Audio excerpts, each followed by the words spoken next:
Cameras. Hi, welcome back to the Sounds Like Freedom podcast. I'm your host, Deborah Henne, and I'm here today with a high performance coach, entrepreneur, international recording artist, philanthropist, and author, Christian Ray Flores. He has a story that spans continents and industries. From a childhood as a refugee in Chile to becoming a pop star in Eastern Europe, launching award winning media ventures, and leading global philanthropy, his journey is a master class in resilience, reinvention, and impact. With a master's in economics and fluency in four languages, Christian has built and advised startups, raised millions for businesses and missions, and coached top executives, founders, and creatives to sustain peak performance. He co founded Third Drive Media, producing content that moves audiences and fuels innovation, and leads Exponential, where he empowers high achievers to maximize success and significance. He's the host of the Headspace podcast and author of Little Book of Big Reasons to Love America. And he speaks globally on leadership, mindset, and the habits that create extraordinary lives. Welcome, Christian. Debbie, thank you for that. Such a nice introduction. So tell us a little bit more about your story. It says in your bio that you were a refugee in Chile and then you became a pop star in Eastern Europe. Can you tell us about that journey? It's a very unusual path. Basically, I was born in Moscow. I'm half Russian, half Chilean. My dad's Chilean, and then we moved to Chile when I was a baby, and there was a massive sort of military coup. We were refugees in Chile. Then we ended up in Africa. By age 7, I changed what, one, two, three, 4 countries. And so I grew up in Africa, in Mozambique. It's a very poor country, but it was a great life in many ways. And then after my parents got divorced, unfortunately, we went back to Russia with my mom, who's Russian. So we were there, at the fall of the Soviet Union. I was getting a college degree, and then the whole thing essentially collapsed. And in that gap of freedom, essentially, I was like, you know what? I think I'm going to do music. And I was my degree was in economics, so I was just very lucky, and obviously I had some talent and worked very hard. But um, that's when the fortunes sort of turned dramatically and became one of the top pop artists in all of that post-Soviet space, right? 15 different countries. Wow. So I'm hearing your story, and you start in Moscow, you go to Chile, things collapse, you move to Africa, and then you move back to Moscow. Yeah. That to me, I'm a person, I kind of stayed in one space. Right. Like I did Yeah. some travel, but Yeah. it was short term. I never like lived really Yeah. in another space. So to me, I'm thinking, wow, the impact on a young person going from place to place and then going through, rocky relationship with the parents as the things Yeah. fall apart there. Can you Yeah. Yeah. talk about the impact of that on you? It was very hard in the short run, but it was very advantageous in the long run, which is actually the case that I present to most of the people that I work with coaching wise, is that sometimes you look at your hardships only as hardships and only as trauma and only as painful experiences you don't want to relive. And I think you're sort of missing out on a lot of treasure there if you do that. And Yeah. what you should do is you should look at all that stuff and see what kind of muscles did you develop, abilities, talents, etc., proclivities, even, right? Passions. So for me, it was very confusing. I was basically, you skipped the country. I was in Germany before we went back to Africa. And then, so it was like 4 countries, literally 4 countries by age 7, and they're so different too. So it's language, how people look, how people behave, all of that. Everything is different. And in the beginning, my dad tells me I was like quiet in social settings. I was very quiet for like a year. Like it felt like I was paralyzed because normally I would be very sort of rambunctious and happy kid, but I was very quiet because I think, culturally confused. I couldn't read people, and so it was painful. But in the long run, what happened is, because as a kid you're trying to fit in, you learn how to learn quickly, you learn how languages quickly, you learn how to read body language. You're like almost like this hyper alert at understanding how people operate, right? So in the long run, it gave me tons of sort of people skills, essentially. So it was hard in the short run, very beneficial in the long run. and I just kind of want to go back because I think that you said a really key phrase. You can get stuck in the trauma and lose the treasure.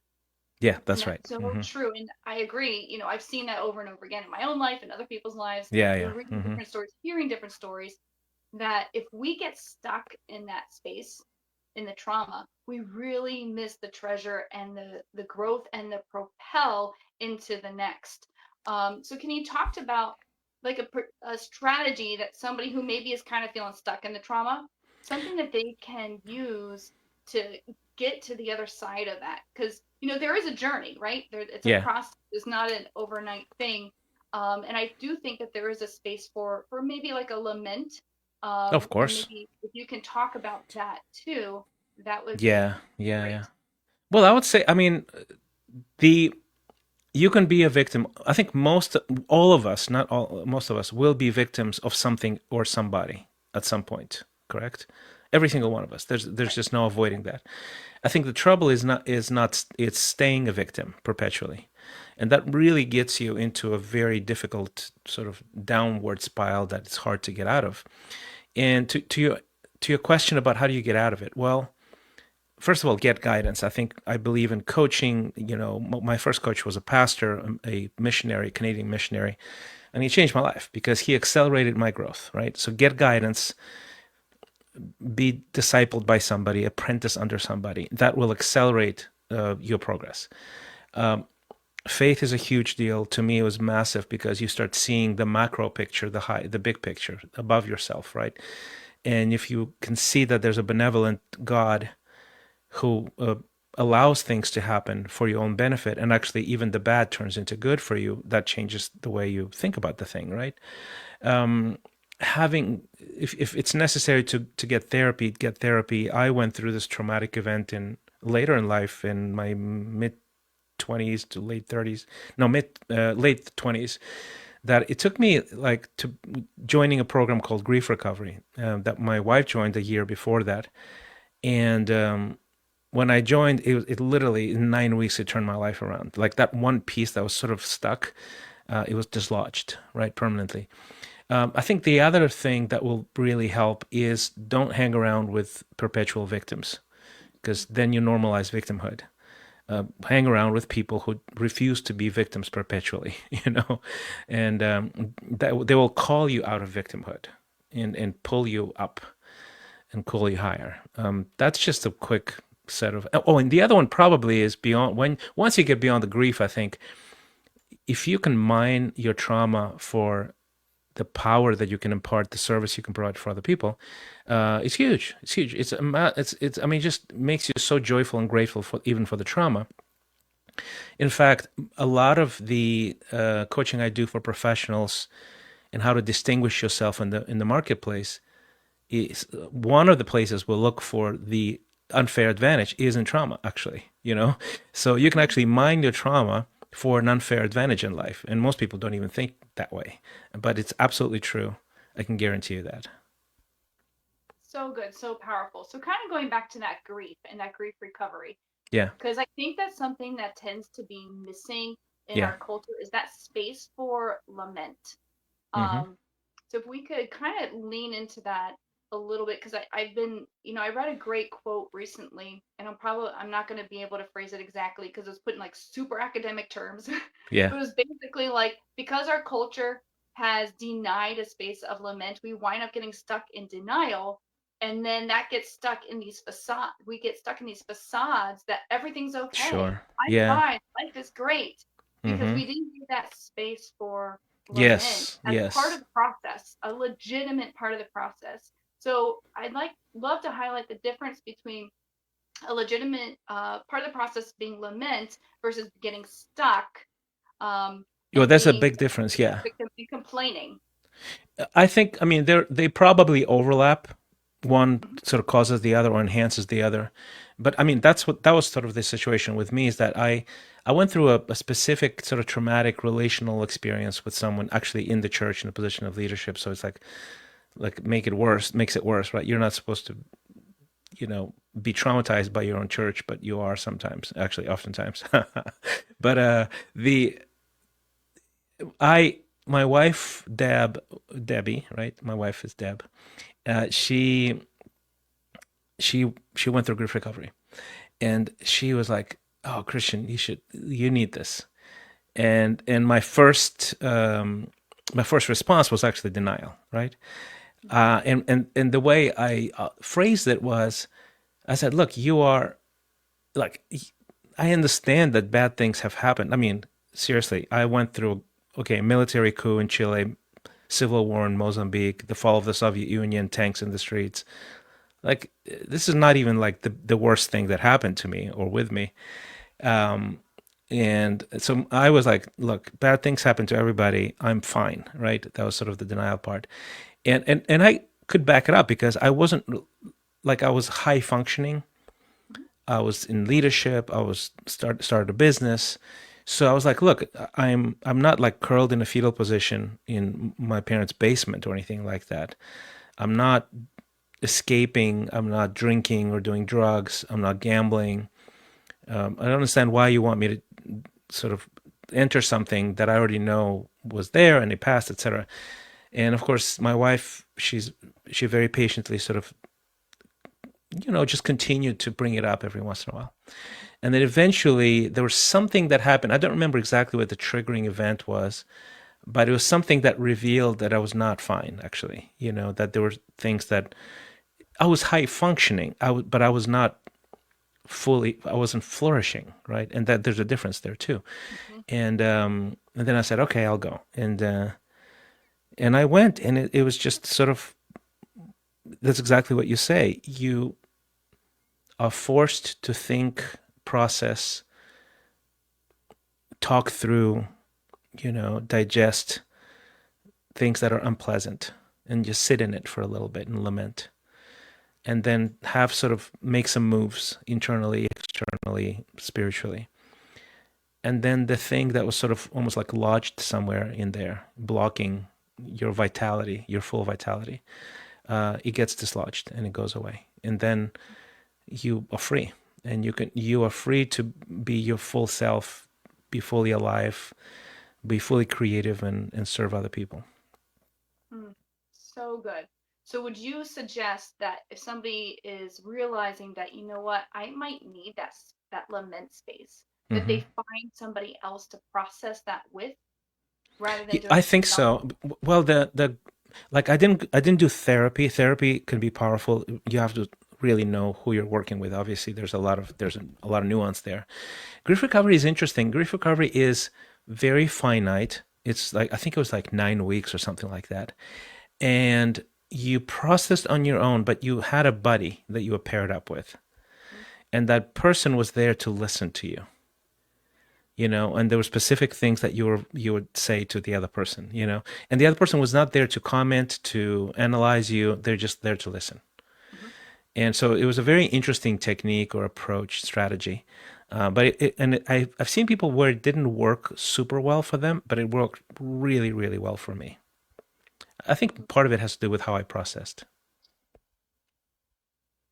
Good. So yeah, so it might look different for different people, Yeah, is what yeah, you're I think saying. so. Hmm. And I think the time would be different for different people too. Like some people, they might be good in a couple weeks, but Hmm. some people might take a little longer. Can you maybe give us a little bit of guidelines? Like, well, if it's taking this long, you might think maybe we're stuck and maybe we need to change approach and to get us to the Yeah. next Well, I level. think honestly, and at some level, all of us are stuck in untruths, like Yeah. Oh yeah, yeah, perpetually, yeah, right. So God there's, keeps showing up, right? And yeah, he'll just yeah, like call us there's, out. we're never there per se, right? But I would say if you feel like an emotional response to an event or a person, like for me, it took me, I think, maybe 5, 6 years, right? And and my sign was that when I was telling that story to somebody, that traumatic story, I would tear up every single time. Mm, To me, that was like a sign. Okay, there's something in there that hasn't been dealt with, right? So yeah. if you have a strong triggering sort of emotion, I think that's a good sign that you should lean into something. And it's never too late, I would say. Like, look, it's, but definitely the sooner the better, right? And I think that's why being part of a community that is sort of upward looking, upward moving, is helpful because it doesn't normalize undealt with trauma. Yeah. And that's why even in my coaching, I mean, it's not therapy at all. It's really professional coaching for high performance. Even that, we operate in cohorts for that reason. Is because you want to be surrounded by people who want to do something hard, difficult, but life-changing. And if that's normalized, that's the normal way to be, you're going to do better, right? If you're the only person who wants to be this, like, I want to change the world, I want to have impact, I want to serve people, I want to get better, I want to be known for something, and everybody else around you looks at you like, what's wrong with you, dude? Like, oh, you're not gonna do well long term. So being in the right cohort, in the right community, in the right tribe is a big deal, I think. So good. Because, yeah, you're right. Sometimes we need to flip our perspective Yeah. and flip what we perceive as normal. Now, Normal. that's Yeah. so, Yeah. we're still in the process. I'm still in the Yeah. Yeah. process, and God That's will right. highlight that lie, and all of a sudden, you'll see things like, oh, I'm getting kind of a little snippy here lately, and I don't know what's going on, or I'm getting teary here lately. What's going on? Yeah. And Yeah. maybe in a week or two, God, bam, hits it Yeah. right there. That's right. You're like, oh, that's it. Now we can deal with it, move on, and find that wholeness and that freedom that Christ paid for on the cross. Now, you talked about your coaching. Hmm. Can you tell us how somebody could get in touch with you and what that would look like if they say, hey, I would love that coaching service? That sounds awesome and just what I need. Basically, what I help professionals who want to really reframe their game, right? And they want to build a personal brand, be known for something, be sort of a thought leader, an expert in their field. And it could be corporate, business, nonprofit, church, leadership, whatever. And that's basically that's the main desire. That's the main thrust of it. And then the way we do it is we first reframe, like we first actually recalibrate how you live your daily life. So you can actually you can imagine a different future and Mm-hmm. build it. And most people are trapped in this sort of burnout or like low grade anxiety all the time. It's very hard to build a different chapter in life if you're always anxious and in survival mode. So we fix that first, and we call it fuel. Change the fuel to low grade from low grade to high grade. Then we talk about the edge that has been given to you, gifted to you. What are you ministering? What are you managing, right, for God? All of the good, the bad, the trauma, the giftedness, the specific, the nuance, the little things that you don't think are important actually end up being some of the most important things that define your edge. They're given to you, so that makes you uniquely qualified to solve a very unique, specific set of problems. And then after that, you build a brand and you create an offering, and it could be in the corporate world, in sort of small business, tech startup world. It could be church, it could be nonprofits. It doesn't matter. What matters is that you are known for being masterful at something. There's a scripture in Proverbs that says, if you look at a master at his craft, he will stand before kings. That's the kind of people we help, who want to be those people. That sounds awesome. Now you went back, now just kind of going back to the very beginning, you said most people are functioning with at least a low level, Yeah. at a low level with burnout and anxiety. Hmm. So if somebody's like, well, that's not me, what are some indicators that you're like, you might want to take another look? Oh, And that's a good question. So, do you sleep well? Do you have brain fog? Are you energized throughout the day? Obviously there's if you have a chronic disease of some sort, that might be the source of that. But all things being equal, I'm saying, right? Do you feel excited about the thing that you do, not just on Sunday? And this is actually quite chronic and quite endemic with Christians, is that Monday to Friday feels like exile and Sunday feels like home, right? Mhm. I don't think that's the biblical model of how life should be lived. Monday Right, to Friday should be right. a worshipful, kingdom focused work that is creative, exciting, invigorating. And if you're not experiencing that, you might have normalized sort of this low grade mediocrity state of being, and it could be inherited. It could be, hey, you've been in this for so long, you don't even understand that this is not normal. Like just like we talked about, right? And that's sort of the idea. The idea is that you sort of have to calibrate your daily routines, how you think about things, so that you go from anxious to creative in like an hour, even if you get bad news from something, right? And that you normalize creativity. You are a creator. You are made in the image of God. You're made to create something. And if you sort of feel like you're just, a cog in a machine permanently, you're not in a creative space, basically. So those are just some of the signs that you can catch, in So yourself.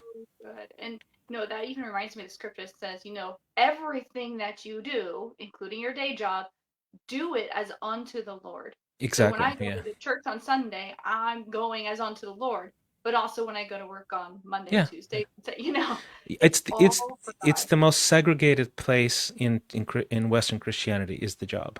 We actually invented the word the job. Think about it. It's not sacred at all. Mhm. It's just a job. What is a job? Well, pays the bills. Really? Is that how you want to spend the most creative hours of your day, 5 days a week? Right. And if you don't, if that's how you operate, I can guarantee you, you're living with a low level of anxiety, lack of fulfillment, lack of joy. Why? Because you're created. You're created to create. You're Mhm. created to worship. You're a worshiper by design. So Mhm. Monday to Friday for 8 hours a day, if that's not what you're doing, 100% you're not going to feel good. Right. Right. And seeing it as a mission, Yeah. especially if you work Yeah. in this secular world, like you are reaching people that your pastor is not going to reach. Exactly. You're rubbing shoulders with them, and they can look at you and see Jesus. Yeah. And God can open up those conversations, and you can reach people that other people can't Yeah, reach. one of the things that I do every once in a while, I go and speak at churches, and I do a Sunday service, a sermon basically called "Redeeming Your Calling: The Theology of Work," and it's Mm, about that. It's about how normalized it has become in American Christianity to for work not to be sacred. That it's a very right, secular thing, and we don't even think about it because it's become so normalized. right. So I think it's healthy to start thinking about it in a deeper way. Absolutely. Spirit-led industriousness, right? No matter Yes, where you exactly. are, Yeah, you're led by the Holy Spirit. yeah. Awesome. Let me put your website up here. We have exponential.life. Can you tell us what people can expect to find on your website? Well, if you feel like okay, I need some coaching, yes, absolutely come to exponential that life. It's spelled without the e. You just see basically the broad strokes of it. The types of work we do, some of the testimonials, that sort of thing. And we have small cohorts, so it's we have like only limited spaces available. If you maybe or go, okay, I'm not ready for something like that, but I'd love to sort of stay in the loop, go to christianrayflores.com, which is my newsletter. It just drops twice a week. There's a paid version, there's a free version, there's monthly webinars for paid subscribers, things like that. So you get a lot of benefits if just for free in your inbox twice a week. And then if you choose like a $9 a month, like a latte a month investment, you'll get massive other benefits and VIP privileges and stuff like that. So yeah, it's a really good way to go as well. That sounds great. Now, in the bio, I also mentioned a book. Can you tell us about your book and where people can find your book? Yeah, so the book is called Little Book of Big Reasons to Love America. It's not related at all to my coaching. It was really Okay. related to my gratitude of being an immigrant in the United States after growing up all over the world and seeing just almost like there's a culture in America, but not just a culture. It's like I call it a cultural stack. It's like several characteristics of culture that came together to form a really special place. And it's just so rare to find that in the world. Actually, it's unique, right? So I sort of highlight that. And the reason I wrote it is just because I felt the insights, the gratitude I would share with my wife, and Deb was like, "You got to write this down. These are really good insights." And I think I've been wanting to do it for a while, and then I didn't because I'm like, this is gonna people are gonna reinterpret it completely political, and it's not at all. It's actually not partisan. It's really literally an immigrant's view of things. And I wrote it because I think it became very fashionable to just completely like wholesale trash America. It became sort of fashionable for Americans to essentially hate on their country, and it just bothers me. And I think it bothers most of us who are immigrants. Mm. It's an optimistic book. It sounds so good and so timely. Yeah. You did mention the current shakings that are happening culturally in Yeah, America. yeah. Hmm. Uh, maybe natural born citizens, as you know, we're kind of grappling with some things that are happening politically, on both sides. Yeah, Um, absolutely. and so hearing your perspective, just your perspective of as an immigrant, uh, you know, it could be so healing, I think, and so valuable for so many of my listeners today. So yeah, go check out his website, exponential.life. And again, there's no E on the beginning of exponential, exponential.life. Check out his book. Is it on Amazon? Yeah, just look it up. Either Christian Ray Flores, my the author's name, or Little Book of Big Reasons to Love America. It's basically 10 chapters, 10 reasons, lots of illustrations. It's actually super multimedia. It has like colored illustrations, pictures from archives, QR codes to video. So it's kind of one of those very creative things. I can't help myself, basically. Sounds awesome. Well, you are certainly an inspiration to so many of us. Check out his website, his podcast, his newsletter, his paid version of his website. Subscribe to his website. Check out his book, Christian Ray Flores. Thank you so much for joining us today. And don't forget to swipe, tap, or click over to DeborahHenne.com. Follow me on social on the X, Instagram, or Facebook at Deborah Henne Author. And let's not forget to tune into our thoughts to make sure they sound like Jesus's, so they sound like freedom.